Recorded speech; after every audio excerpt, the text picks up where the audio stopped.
to Otherland's Editing Podcast, where two speculative fiction writers and editors help you craft fantastical worlds by keeping an eye on exacting editing and foundational writing principles. Every 2 weeks, we bring you interviews with other writers, advice on editing and writers' craft pitfalls, and reviews of popular media to help you grow. So sit back, relax, and join Margaret Bates and Midnight Voss as we discuss all things writing and editing.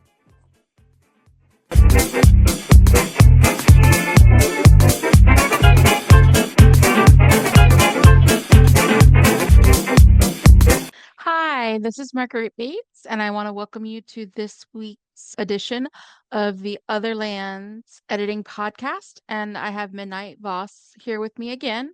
And this week we are talking about adaptations and what goes wrong with them, what goes right, and how to look at adapting between different mediums or incorporating different aesthetics that you are inspired by into your writing.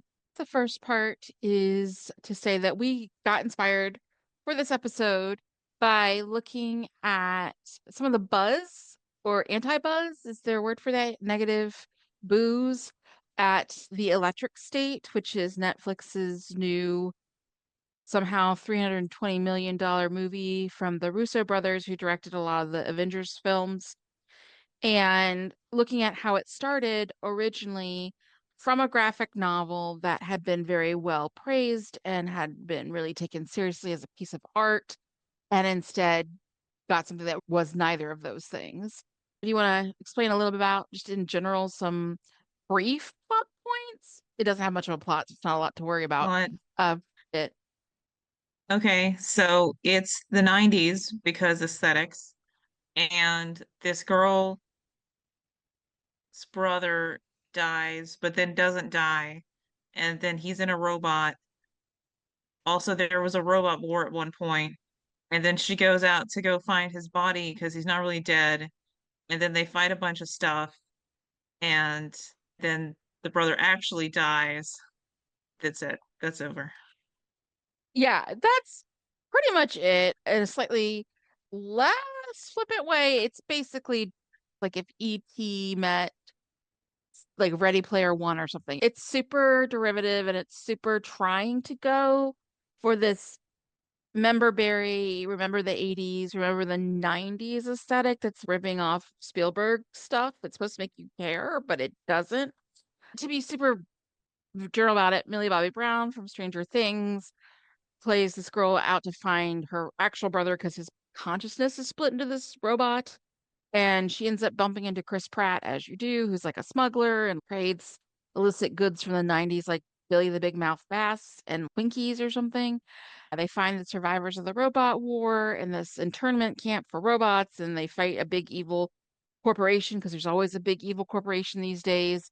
And they win, but in order to win, she has to unplug her brother from powering the big evil corporation's drones. Again, it's based on a lot of vibes of we want to invoke nostalgia, which is often really odd because it's supposed to be set in like an alternate 1996 after there's been a big robot. Obviously, we don't remember robot war because that didn't happen 30 years ago.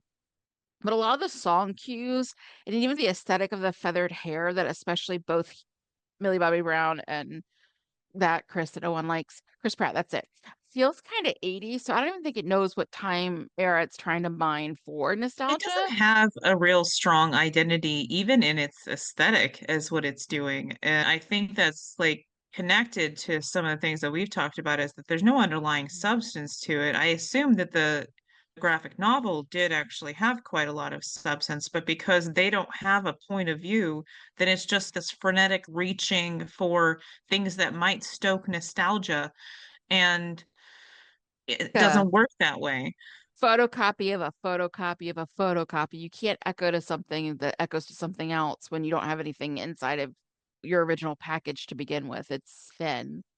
And I guess the one thing that I think they tried to adapt that people did give them compliments on is from the original aesthetic of the graphic novel. The graphic novel is there's a dystopia. I think in there was also a robot. And a lot of the countryside is overrun by weeds, and all the towns are in disrepair. And above them are floating futuristic looking billboards for Burger King. Basically, people are rotting away, or they've been killed, and the bodies are just left from the war, or they just plug into these things called the Neurocaster and just veg in VR and then rot away, literally, and kind of turn into skeletons and die. But the way that it's presented in the graphic novel is very bleak. It's not just dystopian, it's also nihilistic. And they really did not translate that nihilism or that in general capitalism, not just one guy, because in the movie they're very clear that all the problems are because one billionaire named Ethan Skate's a real bad dude, but once they get rid of him, everything's fine again. Because again, they're trying to tell a very simple story that doesn't upset anybody. So the original graphic novel from the pictures I've seen in reviews and things is really got this nihilistic tone that the Electric State Netflix film was like, no, we don't need that. That would not sell tickets or that would not get people to watch us. Comes off, I think, feeling like a movie that A is about nothing, or at least nothing in depth that you haven't seen a billion times before in a blockbuster. And I think also the thing I kept going through as I was watching it was who is this actually for? What is the intended audience for this film? You can tell that they want to get the young kids watching this. They had a little bit of sequel bait there at the end of they wanted the robots to be like something that they might want to collect, but they're so ugly. Of like a, but at the same time, to connect to what you were saying is that it can't really be for the kids because they didn't live that.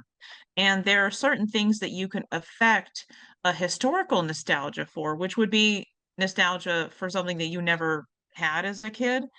They do in certain things, like Stranger Things, like they do that, and people, oh, back in the day, or like I was born in the wrong era. I love the Beatles, but it doesn't really work in this because of the way that they're using it, and because kids wouldn't have any reference to a lot of these things. Again, the Billy Bass of who's thinking about that as Like I lived in the teenage. 90s. I've never thought about Billy Bass since it was a thing on like infomercials. No one's The like only thing into it. I remember about that is you would have a couple of jokes about how annoying it was. It'd be like if you made Clippy a main character, that the only reason to do that would be to kill him brutally. And so Yeah. like it's not something that really had that much cultural significance. It's just the idea of what happened in the 90s. Let's come up with a couple of touch points. Um, L- Like a Zagnut bar is all Chris Pratt wants to eat, or he's trading them. He's dealing with them so he can't eat them when he gets hungry. And I'm like, and I eat a lot of candy. I'm not gonna lie, but I had to really Google what the heck a Zagnut bar was. I think one thing is, from what I could tell from the clips of the book that I'd seen in other reviews and it got into it, is that some of the aesthetics for the robots are more like what if sort of advertisement bots or things that have this 50s, 60s Mickey Mouse, literally Bob's Big Boy aesthetic were robotic and used as servants so then they revolt, but they also at the same time when they're rebelling are literally like a Bob's Big Boy advertisement bot. So it has that interesting aesthetic of the 50s, 60s thing and a lot of the robot characters who are our heroes.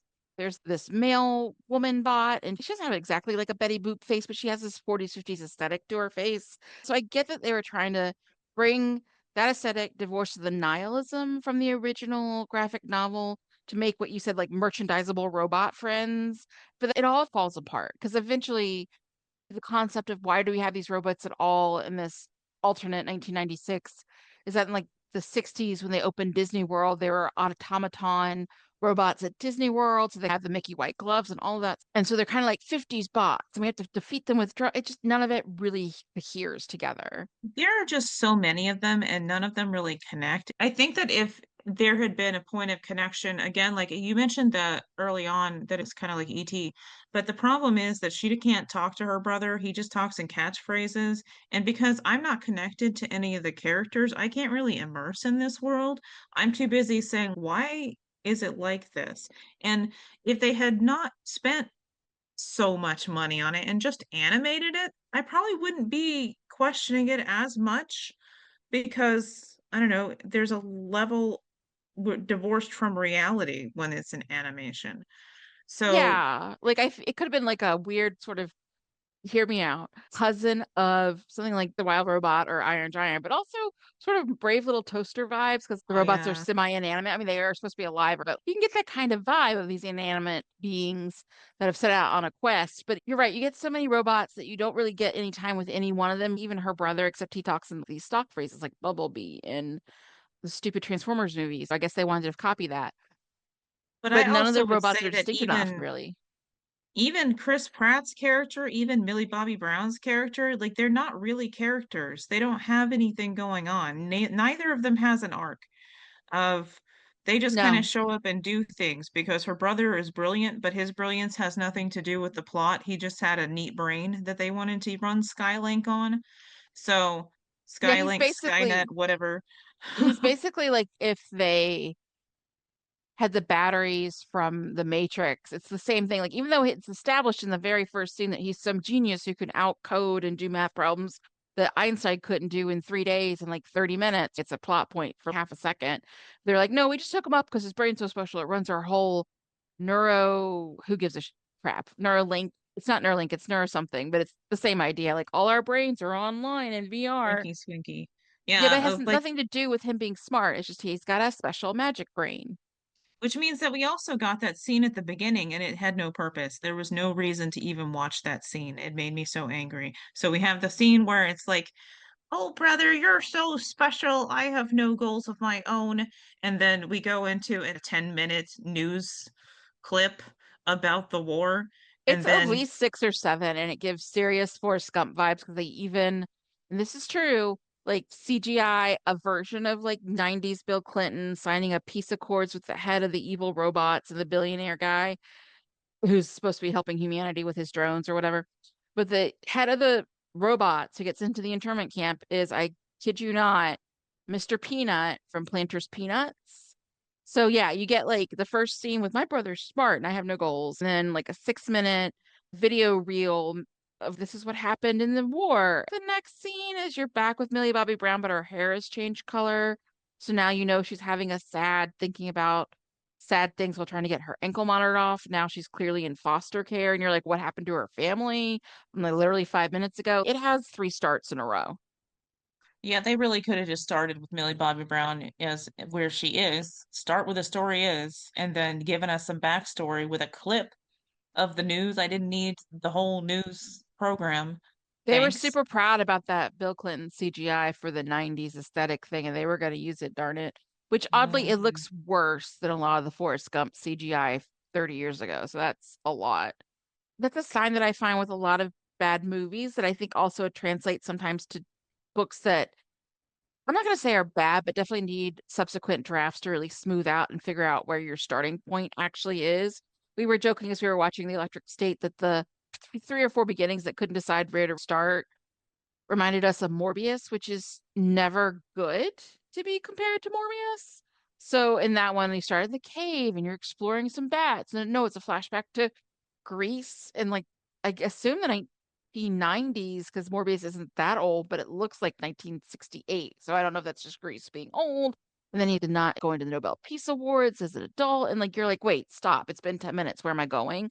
Electric State very much has that same problem of wait, I've had like two flashbacks and a start, and where am I supposed to be focusing? I'm not even getting enough scene time. Assuming Millie Bobby Brown's character had a character, her name is technically Michelle, but it doesn't matter. It's Millie Bobby Brown.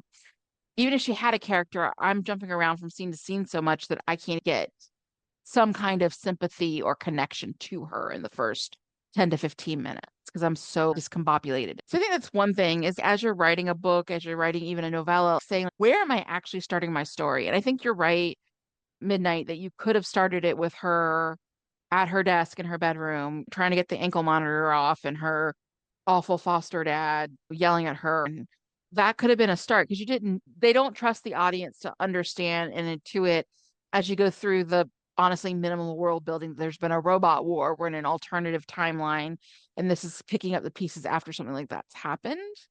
And I guess maybe the Russo brothers were justifying it to themselves with if we have the first scene with her and her brother hanging out at the school where he's testing for his big day to get skipped grades to college, we'll see they have an affinity for each other, but it's so generic. It doesn't feel like anything because they It's don't so feel like weird. unique siblings. Yeah. They don't seem like people. The swelling of the music is this is like third act music swell kind of stuff. It's so bizarre. I know I'm not the only person who thought that because we were watching some YouTube videos and they were like reacting, what was this scene? It's so strange. Um I should and also note that on the nostalgia bomb aspect of this movie, they also hired Alan Silvestri, who scored Back to the Future and Forrest Gump. And so he's very famous for these emotional swells, but in movies like Forrest Gump or Back to the Future, they're earned. So doing it 1 minute into people we don't know is I know super random. don't go here. Yeah, no, pretty much. It felt like any two people being like, I miss you, sister. I'll miss you, brother. And you're like, I don't know who you are. Struggles.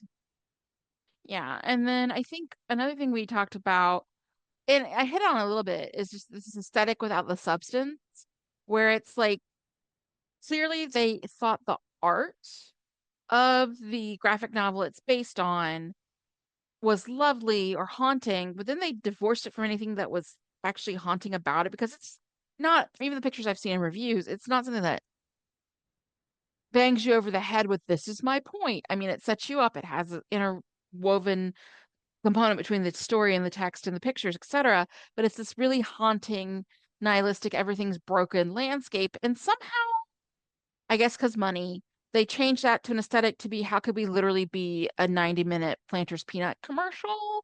And that's really not getting it when obviously a big part of the original graphic novel is nihilism because of overconsumption and capitalism. And they're like, no, just this one billionaire is bad, but have Planters Peanuts. In fact, it's even more distracting because when you watch it on Netflix, it automatically starts with a 90-second ad that is directly from Planters Peanuts. It's just super weird. They didn't Yeah. get it.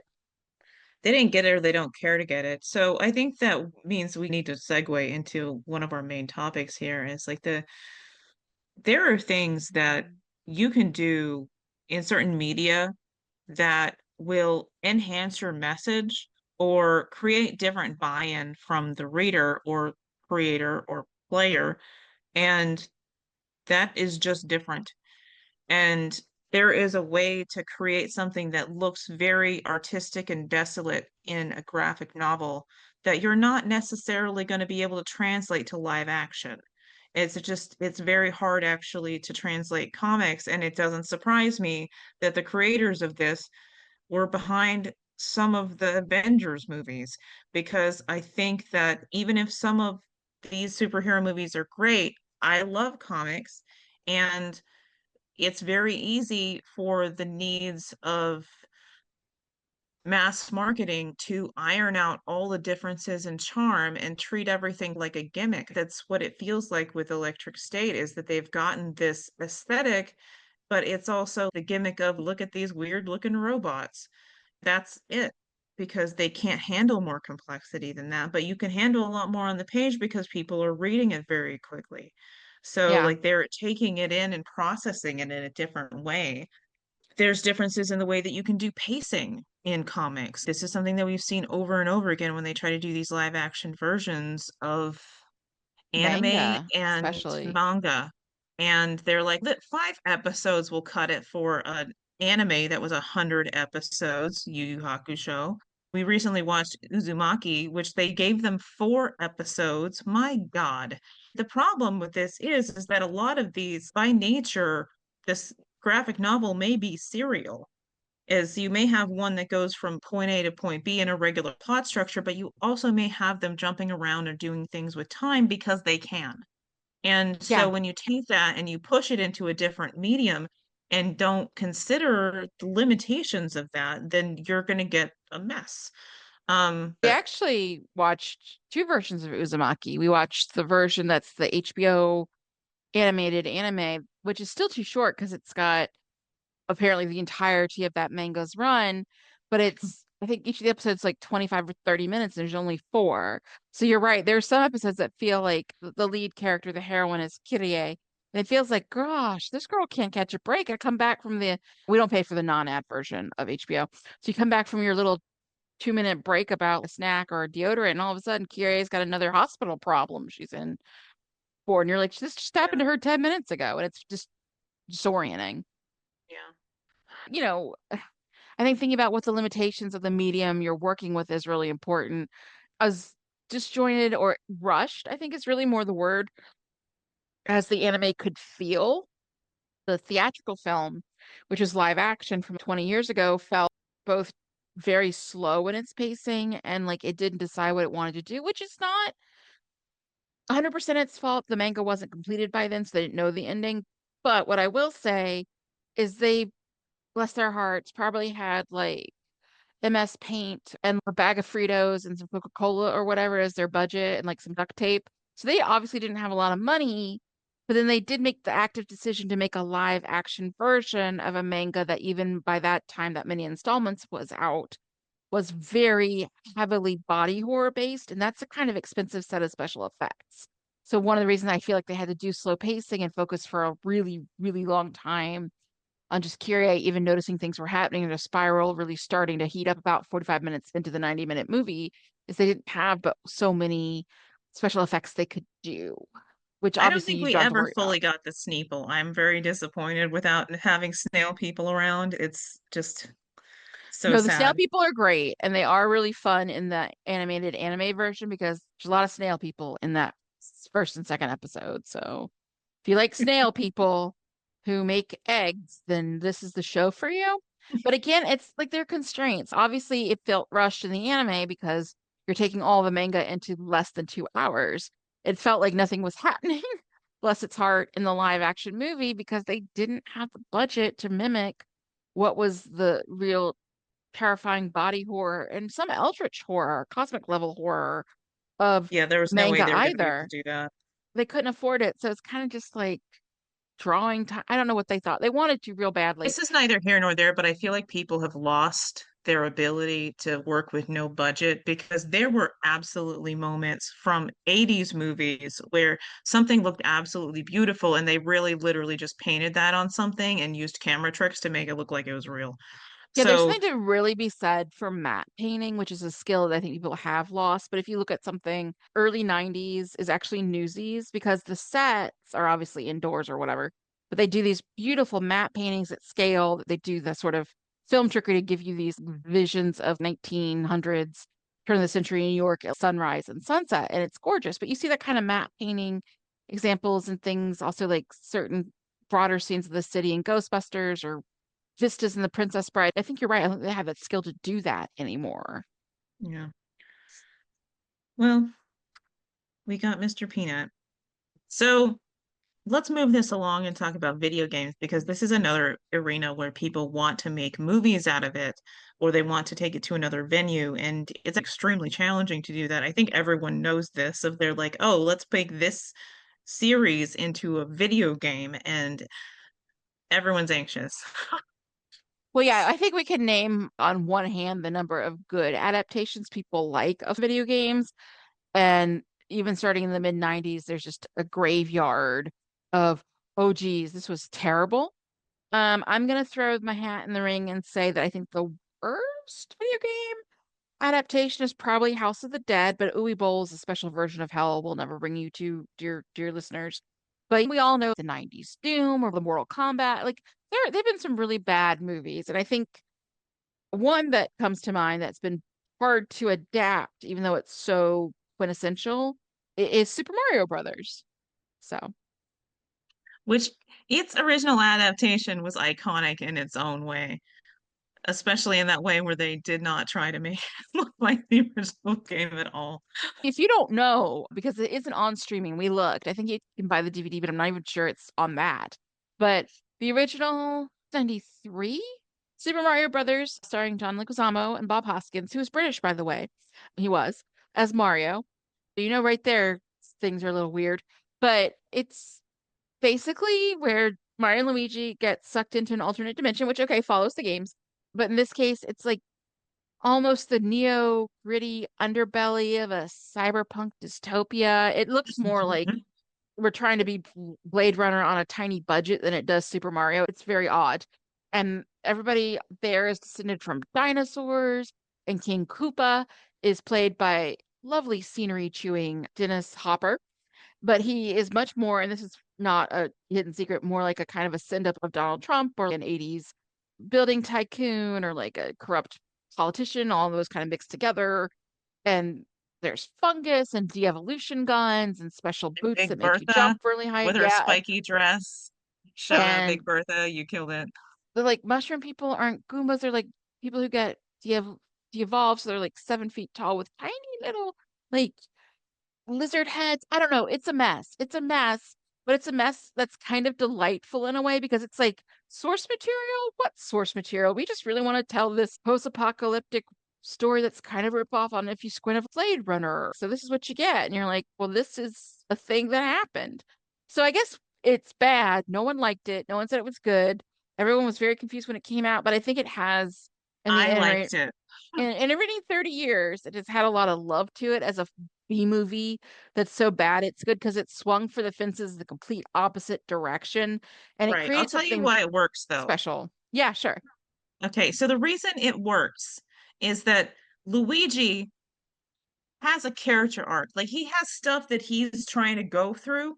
Daisy has things she's trying to accomplish. Mario, God bless him, doesn't want to be here, but he gets on board with it. So He's you the it's ultimate all in skeptic. character. Because they ground those characters, we don't care if King Koopa is basically Donald Trump, but you know, back then it was funny. So they've got this like stupid guy de-evolving people, trying to take over the underground, and it doesn't matter because you're following characters doing things. So no one thought it was a good movie for the Mario Brothers, but it's entertaining as what it is. Yeah, And it's they don't got have to some have moments you millions of remember. dollars to do it. No, I will say, I'm sure it did cost some chunk for that day and age, adjusting for inflation, but also there are definitely ways they saved budget and had like maybe one through street and like five cars that went on like a conveyor belt or whatever. I think the grounding is that Luigi is actually your focal character, and he's the one you follow on the journey because he's in there and he wants to help save the Princess Daisy. He's the one who's the wide-eyed dreamer between the two of them because Mario is actually, if you know anything about Bob Hoskins, he was also in Who Framed Roger Rabbit. He's significantly older at the time than John Leguizamo, and he's obviously passed on since then. So there's this line that like, yeah, Mario, he's like my brother, but he's also like my mom and my dad because he raised me. So he's a significantly older brother in this story. So Luigi is this very much wide-eyed dreamer going on his first heroing arc, and it's engaging. And to be fair, in the hands of lesser actors, it would probably fall apart. But John Leguizamo and Bob Hoskins are both so engaging, even in really odd films, that they're very fun to watch. And you're right, there are characters there to root for that ground us. And if you take that back to the newer one, so while we're ragging on Chris Pratt, you have done my people wrong. But he wasn't that bad in Super Mario Brothers. He just kind of wasn't there. So as far as voice acting was, it could have been anyone. But I think when we were watching this new Super Mario Brothers, it was pretty. It's At least very they didn't pretty. at least they didn't spend the money poorly. No, Um, I did say to you at least once, I was like, oh, if I had seen this in the theater, I'd really enjoy it because the animation is gorgeous and the looks of some of the worlds they immerse you in is really gorgeous. And they work, especially at playing with three-dimensional space because they can because they're animated and like having jumps and up and going through the levels and all the kind of things you would do in the video games. Their visual sense is good. yeah, but I would on top of that say that Luigi basically is not there for most of the movie. Poor He is Luigi. he has more of an arc than Mario does. Yeah, His it's true. arc is I don't like mushrooms, and in the end I still don't like mushrooms. Yeah, it's Mario's whole arc. Luigi's arc is Dutzel. Basically, he gets captured by Bowser, and he's for about half the movie disappears in the middle part because Mario's off questing to save him. They don't have a lot of scenes with Luigi in captivity, really. So you kind of end up with that same problem we had back when we talked about the second Doctor Strange movie, the Yeah, multiversal Multiverse of madness, Madness. Hmm. where America Chavez could have been played by Bean or Chihuahua or like a lamp. In this case, Luigi, until about the third act, towards the very end where he has a part to play, could have been a lamp that Mario just wanted to get back and save, and it would have had as much like import on the plot, to be super honest with you. But if you look at him in the beginning and the end, he starts off being someone who's got a lot of fears, and at the end, he's like, okay, let's go. So I don't know that he Yes. overcame his fears because there's a good chance he's going to be in a haunted mansion at some point. But there's something that happened to him. With Mario, it's just like, I feel bad about myself because I'm short and I don't know when to quit. And at the end, I don't know when to quit. But also, my dad's proud of me. So I guess there's that of Yeah, like, some of he his doesn't have arcs seem to change. Like I thought more of his arc was going to be like Spike, the local neighborhood plumber who I quit working for, who's kind of a bully, doesn't respect me because I'm small. I thought that would come back more. I thought it was more like I feel not powerful enough issues, but then it somewhere became my dad issues. But those, it felt like they came on mid movie. It was weird. That's because Donkey Kong has daddy issues and they bonded over his daddy issues, so Mario had to also have daddy issues. Yeah, but it felt like they tacked those on literally mid-story and we're like, oh, you should Yeah. go back and no, let's not go back and add He any does more have that context. thing at the beginning with his family being jerks of they're like, Yeah, you big dreamer wanting to be a plumber. Um, which make good money. I mean, that's kind of the opposite of like you're going into a business that everyone will always need.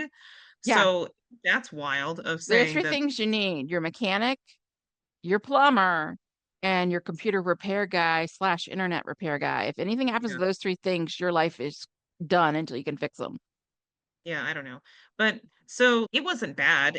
But again, it had some pacing problems, and that's because they tried to shove five different games into it.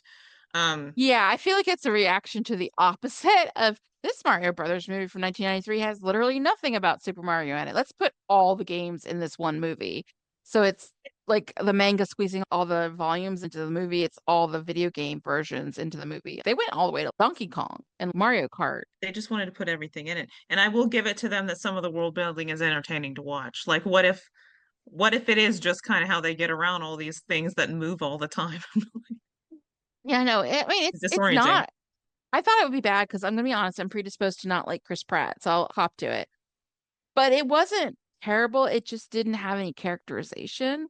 So it was a beautiful world, but a lot was going on, and we had so many things crammed in, we couldn't really grab onto the characters, but there wasn't really a lot about Peach or Mario or Luigi, the princess in this case is Peach, that made them interesting or even made their motives make a lot of sense. I don't think Peach's motives made a super ton of sense early on.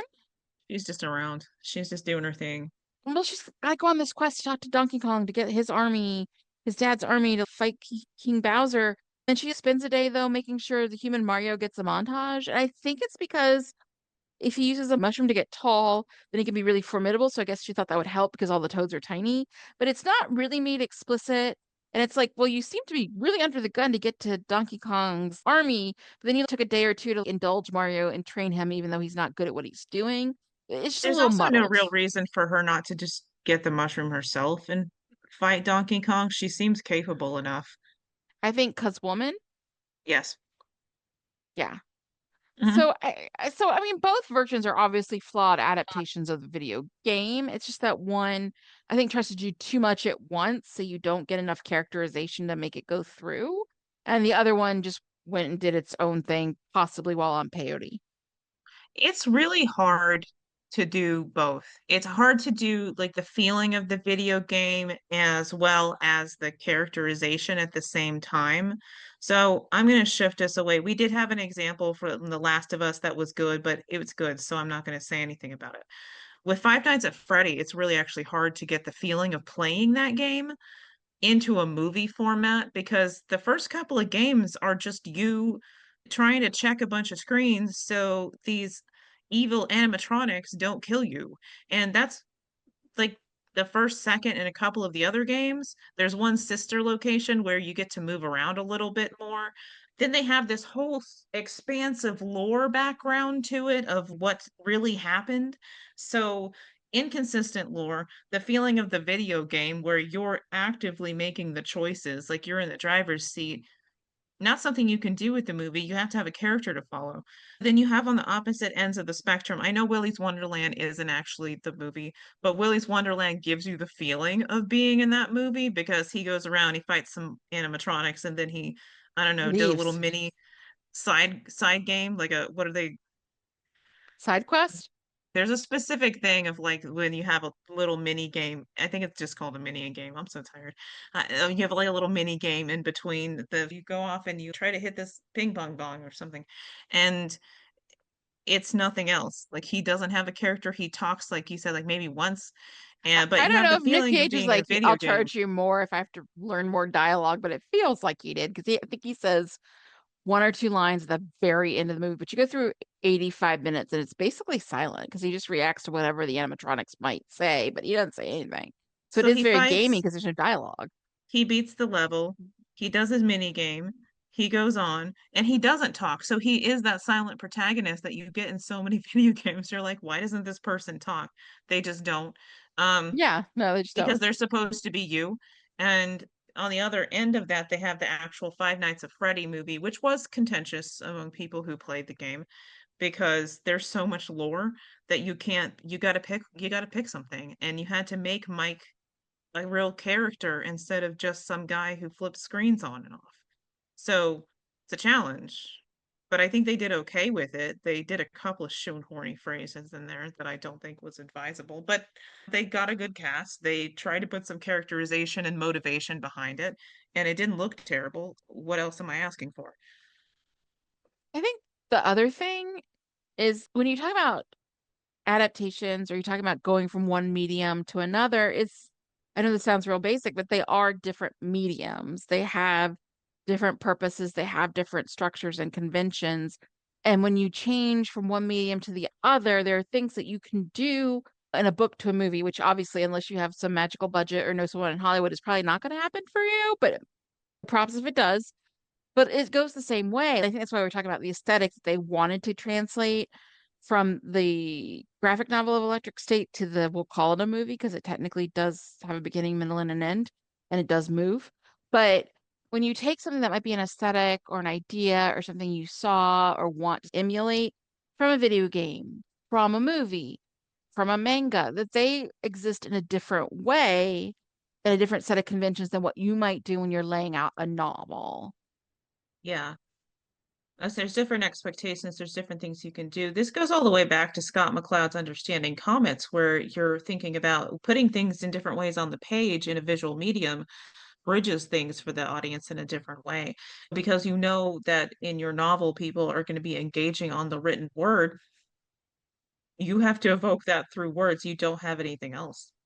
I mean, there's certain things about movies that, for good or ill, that old saw about a picture's worth a thousand words does apply. So there are things where you can set the mood or the tone or understand who a character is with a lot of shorthand of like a visual, like right away. I guess memorable character entrances or something. You get who they are based on just I see what they look like, what they're dressed like, how people react to them when they come on the scene. I think a really good example of that is even if he's been around in the Has-Been Hotel previously, you really get a feeling for Alistair as a demon and how powerful and badass he is when he's going into the city and people just see him on the street. And these are other demons, by the way. They're just lesser demons. They just run the hell away. They don't even stop. They just go no. And Somebody sets himself on fire. yeah, like this is he's a guy who is dark and makes jokes around the hotel, and we know he's a pretty higher ranking guy, even though he's come into a bad way. But when you see people literally set themselves on fire to avoid him, you go, oh, and it's like a one image where you're like, oh, he's that dangerous if you make him mad. And you can do that in a movie, but in a book, you have to lay out the whole scene and describe it and decide how you'll show that reaction. Again, we've talked earlier about in other episodes about if you've pigeonholed yourself into a point of view and now it's all from Alistair's perspective and you're not giving yourself anything but first person Alistair perspective in a book, you can't do that. This allows you to have that one shot, scene, character beat of I'm going to set myself on fire rather than be near this dude. So again, there are certain things movies or TV can do because they're so heavily visual or should be that books can't.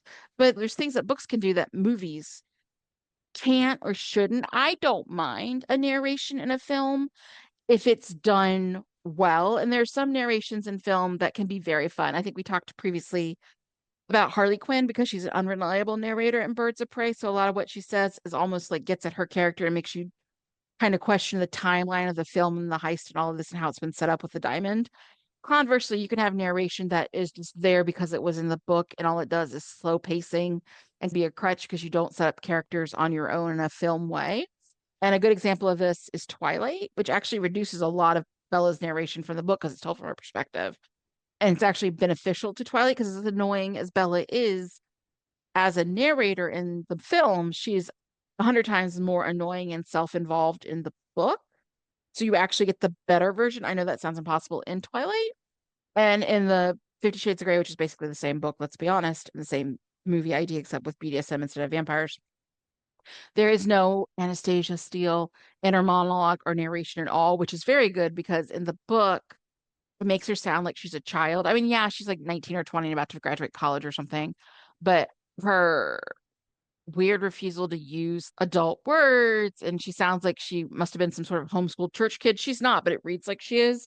And just how immature she is really off-putting and infantilizes her.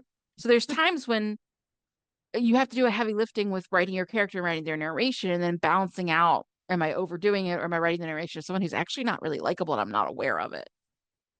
I think the interesting thing about having just the words at your disposal, if we're talking about you going from your inspiration from a movie or a game or your favorite CW show, then you have ways to affect voice on the page.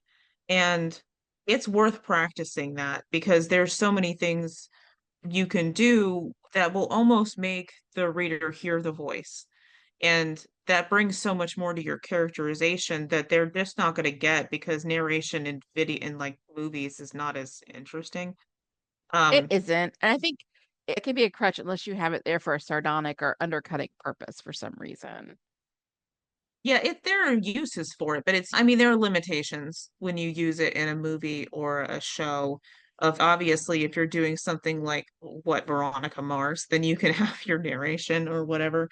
But Which is fair because it's taking its original roots, obviously, because she's a detective, PI even in high school, coming from the original roots of the pulp fiction and the actual novels and Raymond Chandler stuff of the 1940s. And that's the convention that detectives narrate their stuff. It's kind of the or we same DNA, just which is, yeah. we just watched Companion, and I didn't mind the slight narration in there because I like to be reassured that the person that I hate is going to die. So that it was a slight hindrance for me in Heretic, not knowing for sure that something bad was going to happen to him because I see so many movies where they just torture women and that's it. So I guess spoilers for Heretic, Well, something bad kind of, but it's happens. literally the You first could have line guessed of the something bad was film. going to happen. Yeah, What? her first line of narration is literally, I'm going to kill X. And you're like, well, I'm here for the ride. It's about Yeah, the, good the for her. I journey, don't know not what's the happening. Let's destination. go. Yeah, pretty much. Helps set the Um, tone, but she's not doing it throughout the whole thing. It's like they this just this is a said it. huge spoiler for a different movie from, let's say it's 97, 98, called Fallen. So again, if you haven't seen the Denzel Washington movie Fallen, pause, whatever. Okay, you're back. This movie does a very similar thing that plays it in a coy way compared to the narration in Companion, where he also starts out and he says, Denzel Washington is the narrator's voice says, let me tell you about the time I almost died. And you're like, okay. And essentially, the story is about a demon that body hops. And the last act is Denzel Washington's gone out to a cabin in the woods, remote from anybody. He figures if he kills himself with the demon inside of him, the demon can't escape because there's no other humans around. And you're like, great, it's sad, he's killed himself, but now the demon will never hurt anybody else's life. There's a freaking cat. And apparently the demon just needs a warm body. If it's a cat, it's fine. So then you hear the narration again, and the demon's like, well, let me tell you, I told you this was the time I almost died. So they take what companion plays straight, they take it as a way to twist your assumptions and then twist the knife at the end when you realize, oh, our hero did not succeed at all and he's dead for no reason. But yeah, I mean, there's things you can do with narration, but if you just do it because you're too lazy in a film to do your own like visuals and world building and character development, that usually doesn't work and slows your pacing down. Yeah, pacing is hard. I mean, it It's doesn't have to really be hard. perfect, but it's something that you really want to attend to. It throws everything off if it's really too bad. That's one other thing also, because you mentioned it when you talked about, oh, you like a CW show or a TV show and you want to adapt the aesthetic, or even if you're intermediate step of an adaptation, is fanfic, you get into their heads more and you get to get into their perspective more. And you said the interstitials, but it also is, you have more time in a novel to take a beat literally and do what we call scene and sequel, the scene where there's an action or an event happens, but the sequel where the character has a moment to reflect and show how that's emotionally impacting them. In a 40-minute television show, they don't always have the time to do the reflection of the character, but you have that, and that's part of building out your character to flesh them out, to make them be compelling, to make the narrative be compelling, to have them have reactions to things. And I know that sounds basic, but sometimes that gets left out. It can get elided often in TV or movies because they only have so much time to show it and so much budget. But in a book, you have to make sure that just because things happen to your character, they don't walk through it like the Terminator. They have to react to things and actually have emotions and thoughts about them. Anybody who's trying to do like the lit RPG stuff, you have to be watchful of the repetition.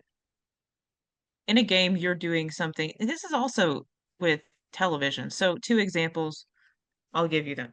So, of the first part, in video games, you can actually flip someone's shit if you're if you manage to have them go through a door and have everything upside down all of a sudden because you go through so many doors, you do so many things over and over again that if you disrupt that, then you can have a huge effect. But the point is that in video games, you end up doing things over and over and over and over and over again.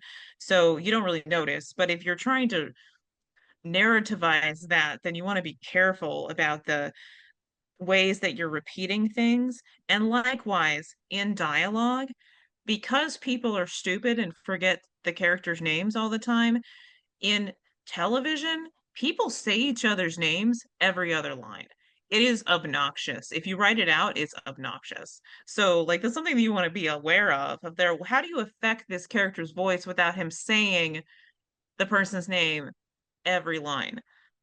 That's really hard. That's a whole other like kettle of fish too when you get to people who don't understand how dialogue works, so characters call each other by their names all the time.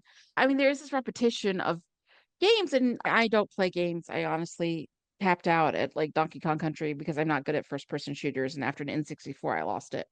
I just couldn't do the perspective. But I do watch a lot of TV, and they are also very serialized by their nature, their series. So you also get some of the repetition of certain things that you can't necessarily do in a book, or people get the feeling of, we just did this. There's also the thing in television where you have their repeated behaviors as they end up. This is something that you've mentioned before as like the pancakes are not plot, of like they move the characters around to certain settings because that's where they have their sets.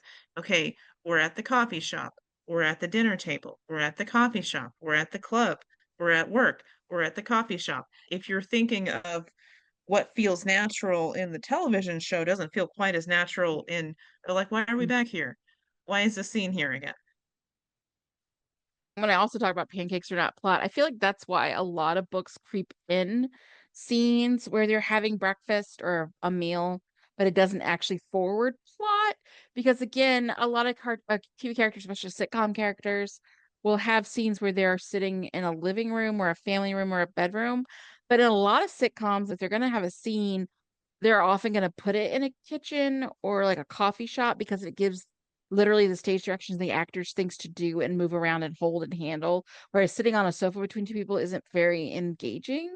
Having them make juice or make scotch or whatever is engaging, or at least it gives them the illusion of movement and illusion of an interior life. So I think that accidentally bleeds into a lot of people's books where they're like, well, my TV show does this, or I'm used to seeing this in movies, so I'll just put in this because they're talking. So they're technically talking and they're technically eating. So that's plot, but it's not actually, it's really just interstitial filler. Yeah. And so As that long does as you blur. as long as you find a way to move that scene along, you can have that because it Oh is a yeah. good way to have the characters being doing stuff while they're talking about something if you need them to talk, right? Instead of just standing there and staring at each other. But it needs to Which is forward the sometimes the first draft of the scene. They're standing there staring at each other. Okay, now what are they gonna yeah, but it's like driving eventually either the goal of that particular chapter and moving the character to solving his conflict in his GMC or her GMC eventually. If you're just having some cool banter, and I love banter, but if you're just having some cool banter over the kitchen, then sometimes you can lose it. Like sometimes it becomes a scene that you're right, in your first draft sounds good, but if you can't find a way to make it do multiple types of lifting, it may get excised by the final draft. Yeah. I think the serial nature happens again. Sorry, it's so ubiquitous, and even if it's been 13 years, it is really famous. So it does remind me of 50 Shades of Grey because it has a lot of what I call plot cul-de-sacs. What a lot of people will be like, well, that happened, and then just keep moving on moments because it was originally written as a never-ending fanfic on originally fanfic.net. So a lot of times you'll have, especially towards the middle movie, which is the middle of the story in the fanfic, is a lot of these things that don't go anywhere but seem big at the time, and then like the next chapter they're not ever heard of again, which is this mix of being episodic and stuff and kind of like a soap opera but written in fanfic form. So big things happen, like Christian's ex sub comes back and she's not well, so she tries to shoot Anna, and that's kind of dealt with at the end of the book, and she doesn't come back in book 3 at all. Or Christian is in a whole helicopter crash, a whole big crash. He's lost, people are worried, his family's crying over the TV.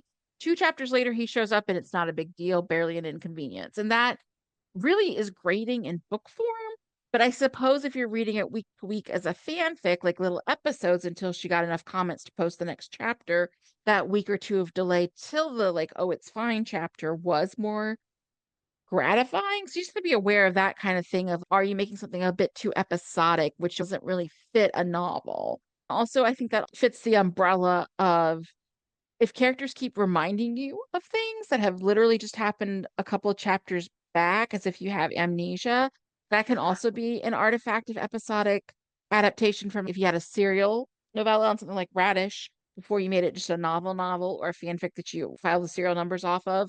There's definitely that feeling of if it hasn't been filed enough or readjusted to the format of a novel of, oh, I get it. This is for someone who has like dementia because you keep saying the same thing every other chapter, but I have a memory. So I guess my question is, do you have other thoughts on adaptation or other things about keeping aware of what your medium you're choosing to write in or work with and like its limitations, or just any other sort of final thoughts as we close out the failure that was the adaptation of the Electric State from its graphic novel form?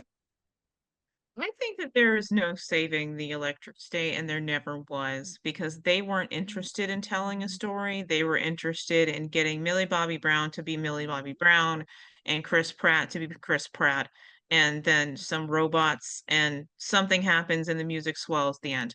So if you're genuinely writing something, then I feel like you're going to be putting more effort and more drafting into making sure that your story has the effect that you want it to. And if you are only doing one draft because you assume that it's going to have that effect, then perhaps don't do that. If you will be reading and rereading it yourself to make sure that it has the vibes that you want, but then you're going to be looking to figure out what kind of impact that you have. Is this aesthetic that you're appropriating for what you're doing actually vibing with your overall theme? Is it connecting with what you want it to do? Is it so there are so many parts to writing that it's hard to determine one in particular. But if you wanted to create a novel that was kind of based as a video game, you look at the parts from the video game that can evoke some kind of feeling about it and make sure that those stay there. When I teach, it's funny that I didn't get any of this into this podcast because I actually have a class on adaptation. But when you're trying to adapt something, you look for what the core elements are. Like, what are the load-bearing images or themes that really make this feel the way I want it to? And you hang on to that, and then you work around it with your strong structure, strong characters, and develop it until it's doing what you want it to do, where it's creating the feeling as well as the story you want to tell. Does that make sense? Oh, of course. I think that's what I try and do because I teach a different, she teaches adaptation of fairy tales or things that are out from under public domain. I have taught a class in the past about repurposing original elements of your fanfic ethically, and especially if you've written a fanfic that might be alternate universe or a bit far afield or have a lot of original characters you've introduced, and you're like, I actually really like this original character. I want to see if I had a similar world and world building, if I'm doing something set in a vampire-based fandom. I want to do vampires, make them my own, and then but I want to keep this original character. So when I start with my students in that class, I always sit with them and want them at first to say, who is my central character? How am I adapting them? I'm trying to encourage them usually to take whoever their OC is, their original character is from that story and expand out. But if, and this is harder, and this is where the load bearing walls come in, you're taking someone who is going to become your own character based on a show or a book or a movie character that does exist. okay, what is the core heart of this person? Is there struggle that they have daddy issues, or their struggle that they murdered someone and they got to get their ledger out of the red, or whatever? Real basic strokes. Okay, how can I repurpose this into someone different that has that same core struggle that drew me to this archetype to begin with and make it mine? So it's that question of what is the load bearing element. And for me, it's always, okay, you're going to recreate, you're going to put a spin on this world, you're going to put a spin on this adaptation, but what is the character you're trying to bring through this world that you're redesigning? And what is the heart of who they are and what they want? Because that's, again, ultimately going to be the vehicle and the focus to get you through this new novel, this new world you're building. I think, oddly enough, that comes back to, Lord help us, Super Mario Brothers 1993. It's a weird little animal and a weird little adaptation, but because Luigi, especially, is the heart of this crazy movie, you buy it to an extent because you really want to root for him and what he's doing. So I'm not saying you don't need to also have sharp world building and sharp world building that you make your own or you adapt as your own. But I am saying that you need to have a character at the core that you know who they are, you know what they want, you know why they are, and you know what makes people want to follow them, which the Electric State definitely did not have. Until next time, Midnight and I will be back in a couple or few weeks with something new. But thank you for following and thank you for listening.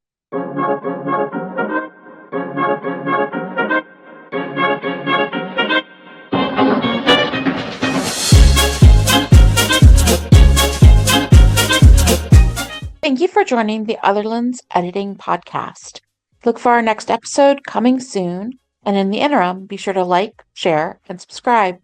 Also, if you want more information or want to connect, you can find Margaret Bates and Midnight Voss at our site, Otherlands Editing. Until next time, keep writing and keep refining your words.